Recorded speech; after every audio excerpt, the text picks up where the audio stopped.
طريقة العجين بالشكل ده اهي، شايفين هش.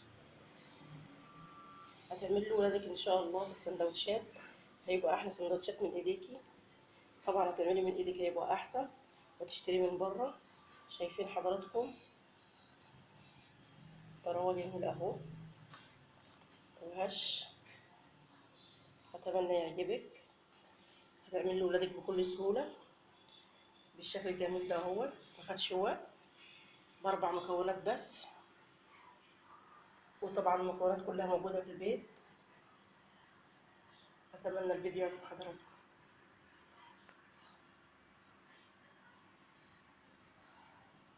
السلام عليكم، اهلا وسهلا بكم، يا رب تكونوا بخير. النهارده هعمل لكم خبز الكايزر او عيش الكايزر او عيش البرجر. طريقه سهله مش مكلفه حاجه خالص، وكل مقاديرنا من عندك من البيت، وان شاء الله لو عملتيه هيطلع من ايديكي احسن من اي حد تاني.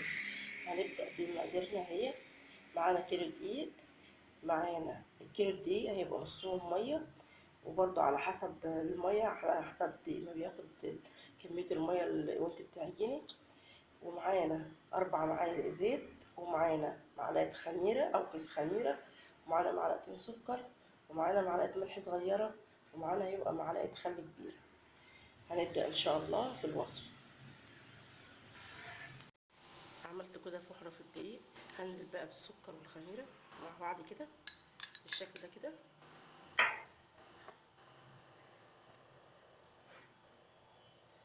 وانزل بالميه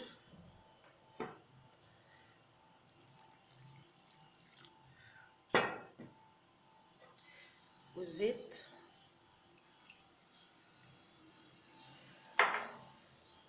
بالشكل ده كده. هنزل الميه حبه حبه،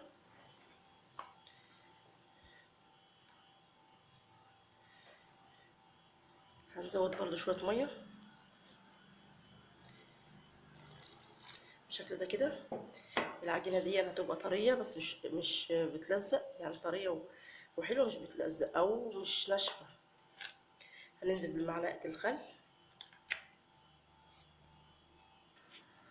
معلقه الخل اهي تعتبر محسن.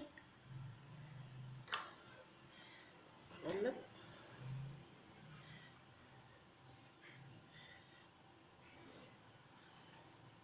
لسه ما حطيناش الملح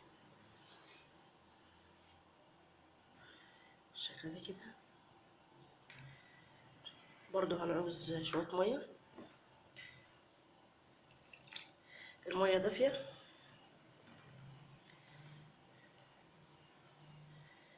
كده بقى هبدا اعجن بايديا. نزلت بالملح اهوت. هنزل بشويه ميه صغيره عشان العجينه محتاجه ميه. على الملح كده. هعجن بقى. هندوه الملح كده كده. انا هعجن بقى كده خلاص، مش هنحتاج ميه تاني.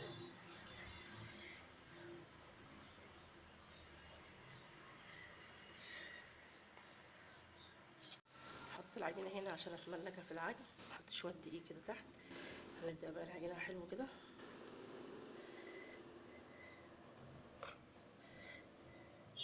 بالشكل ده كده.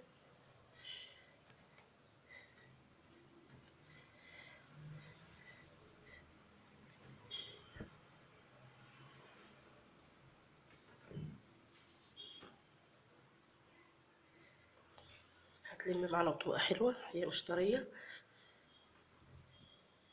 بالشكل ده كده.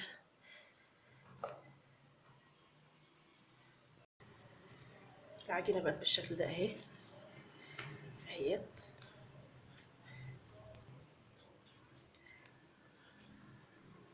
شكل العجينه اهيت، شايفين طريه ومش بتلزق. ودي المطلوب اهي بالشكل كده اهي. نحطها هنا بقى، بس هنمسحها بمسحه زيت بالشكل ده كده.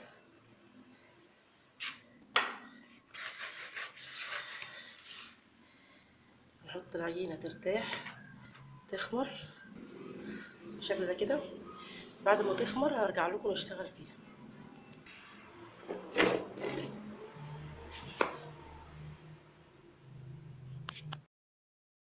نشوف العجينة كده، العجينة خمرت بالشكل ده كده اهي.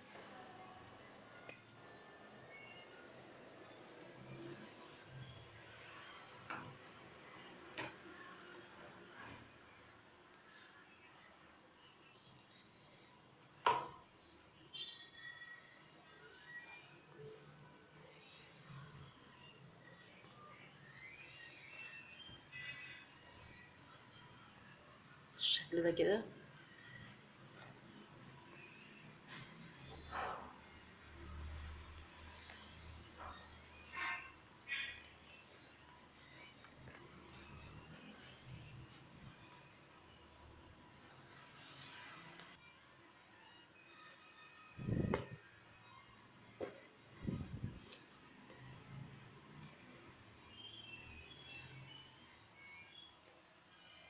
بالشكل ده كده.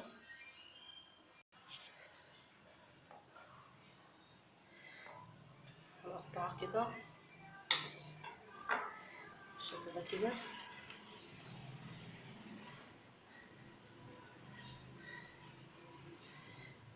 الرغيف الكايزر او الخبز الكايزر، لو عايزه تكبريه تكبري العجينه، عايزه تقلليها تقللي العجينه بالشكل ده كده اهي. لازم الكور تكون كلها قد بعضها، هينفع المدارس احسن ما تشتريه من بره او من مخابز. سهل ليكي وبسيط، تقدري تعمليه في اي وقت، هينفعك في السندوتشات وان شاء الله تعمليه وتجربيه. هناخد القطعه نفرد كده بالشكل ده كده، نلمها بالشكل ده كده اهي، ونبدأ نكورها بالشكل ده كده بايدينا كده، ندورها كده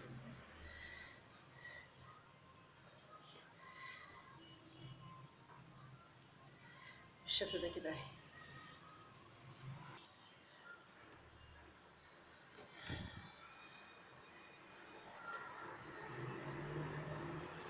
بالشكل ده كده ندورها بالشكل ده كده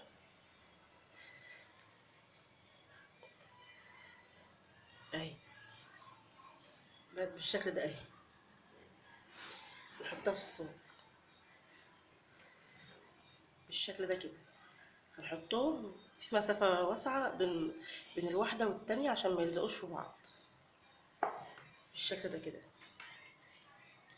ناخد كمان واحدة نفتحها كده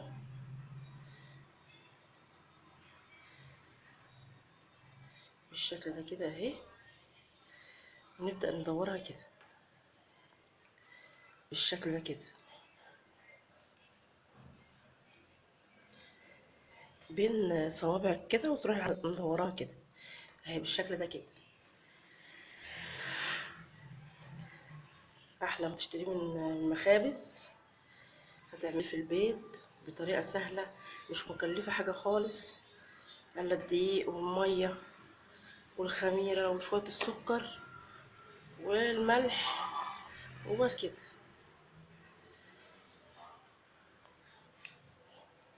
بالشكل ده كده اهو.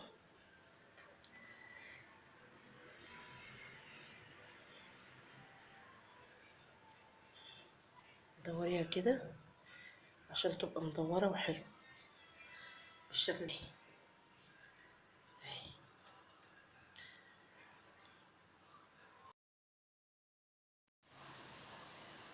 بصوا دي اهي شكل العجينة اللي انا عملتها العيش كايزر او خبز الكايزر او خبز البرجر. حطيتها في الصاج بالشكل ده كده اهي، رصيتها.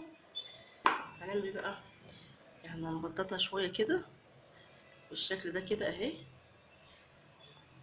بالشكل ده كده اهو. كل الصاج نعمله بالطريقة دي بالشكل ده كده.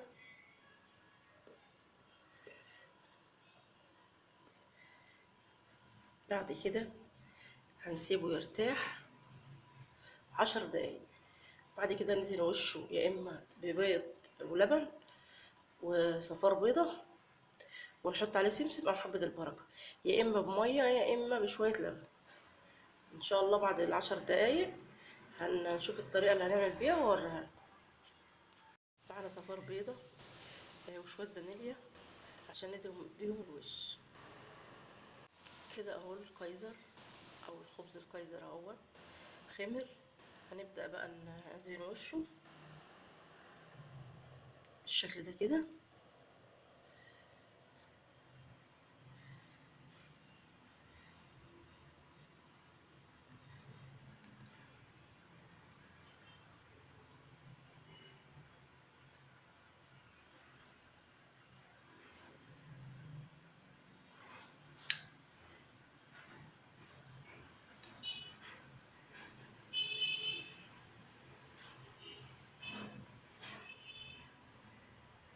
بالشكل ده كده دهنت وشه بالشكل ده كده. حط سمسم بقى، لو انت عايزه تحط حبه البركه مع السمسم حطي، عايزه تحطي حبه البركه لوحدها حطي براحتك يعني. برضو لو انت مش عايزه تحطي بيض حطي لبن، ادهني الوش بلبن عادي يعني، اللي متوفر عندك حطيه او اللي يعجبك حطيه. كده اهو انا حطيت السمسم على الوش، هدخله بقى الفرن ان شاء الله. بعد ما يخرج من الفرن هوريه لحضراتكم. الخبز طلع من الفرن، خبز الكايزر او البرجر، خبز المدارس اللي هتعمليه لاولادك ان شاء الله في المدرسه، هيبقى سهل وجميل وحلو من ايدك. ان شاء الله يطلع من ايدك سهل وبسيط ويعجبك. اتفرجي عليه اهو، منظر جميل وخبز جميل، اتمنى يعجبك. شايفين حضراتكم طراوه، طري وهش، اتمنى يعجبك بالشكل الجميل ده اهو.